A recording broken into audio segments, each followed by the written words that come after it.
ভাল লাগে ভাই। মানে ইরানের ফলোয়ার যারা ভিডিওটা শেয়ার করবেন। বাংলাদেশের খবরের ফাঁকে ফাঁকে ইরানের যে খবরগুলো নিয়মিত আপনাদের সামনে আপডেট করার চেষ্টা করছি।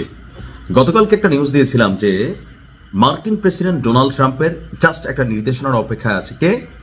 যুক্তরাষ্ট্রের সেনাবাহিনী, নৌবাহিনী, বিমান বাহিনী, আরো যে তাদের স্পেশাল ফোর্সেস গুলো আছে, জাস্ট একটা কমান্ড আসবে, শুরু হবে। কতদিন চলবে?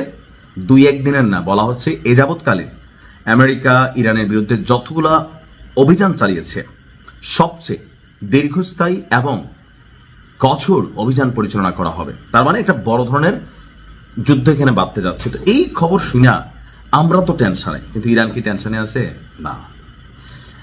যুক্তরাষ্ট্রের সাথে একদিকে কূটনৈতিক আলোচনার একটা প্রসেসিং চলছে ওমানের মধ্যস্থতায়। তো এখানে ওমানটাকে আমেরিকা আসলে গনে না, জাস্ট হচ্ছে আইওয়াশ করতেছে যে দেখো আমরা তো আলোচনার অপেক্ষা করলাম, ট্রাই করলাম ইরানের সাথে বসার, কিন্তু ইরান তো আমাদের শর্ত মানতেছে না। তো শর্ত কি?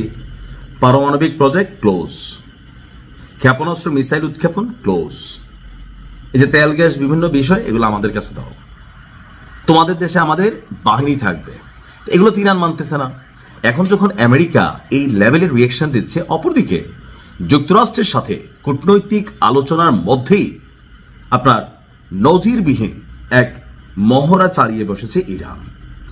আপনার কৌশলগত গুরুত্বপূর্ণ নৌপথ হরমুজ প্রণালী যেটা আছে, আপনারা জানেন যে সারা পৃথিবীতে যে শিপিং রুট আছে বা তেল সহ বিভিন্ন বা এলএনজি বা কি বলা হয় যেগুলা মানে ট্রান্সপোর্টেশন ইস্যু হয়, হরমুজ প্রণালী এটা ছাড়া মোটামুটি অনেক জাহাজে যাইতে পারে না। সো ইরানের কাছে একটা পয়েন্ট আছে, সেই হরমুজ প্রণালীর কাছাকাছি মার্কিন যুক্তরাষ্ট্রের যুদ্ধ জাহাজগুলো বা বিমানবাহী যে রণতরীগুলো আছে সেগুলো অপেক্ষমান। সেখানে গিয়ে রিয়াকশন দিচ্ছে আজকে ইরান।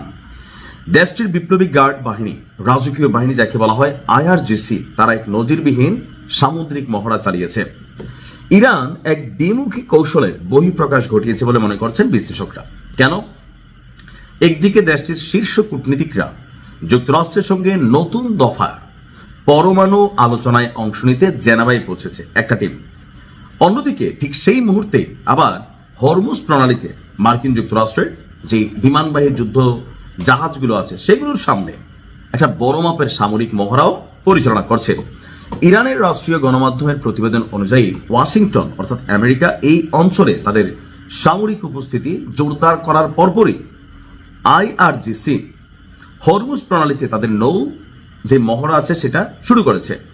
আইআরজিসির ঊর্ধ্বতন কর্মকর্তাদের তত্ত্বাবধানে এই মহড়াটি পরিচালিত হচ্ছে। এই যুদ্ধ মহড়ার সময়সীমাটা আসলে কতদিন এই সম্পর্কে কোনো স্পষ্ট তথ্য ইরান দেয় নাই।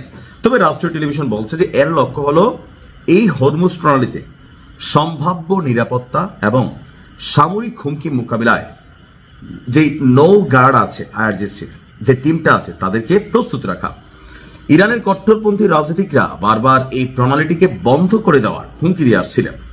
এটি এমন একটি কৌশল পথ যার মধ্য দিয়ে বিশ্বের মোট উৎপাদিত তেলের 20% আপনার পরিবাহিত হয়। ইরান বলছে এই মহড়ার উদ্দেশ্য হলো দ্রুত প্রতিক্রিয়া জানানোর সক্ষমতা জানানো, অর্থাৎ আমেরিকা যদি কোনো রকম ভূমিকা নেয় তাহলে ইরান যে পাল্টা প্রতিক্রিয়া খুব অল্প সময় দিতে পারবে, এই একটা মেসেজ ক্রিয়েট করার চেষ্টা করছে। তো আমার কাছে মনে হয় যে এটা ইরানের ঝুকাঙ্গা নেহি সালাই স্টাইল, অর্থাৎ আমেরিকা যাই বলুক ডু অর ডাই, এই সিস্টেমেই ইরানের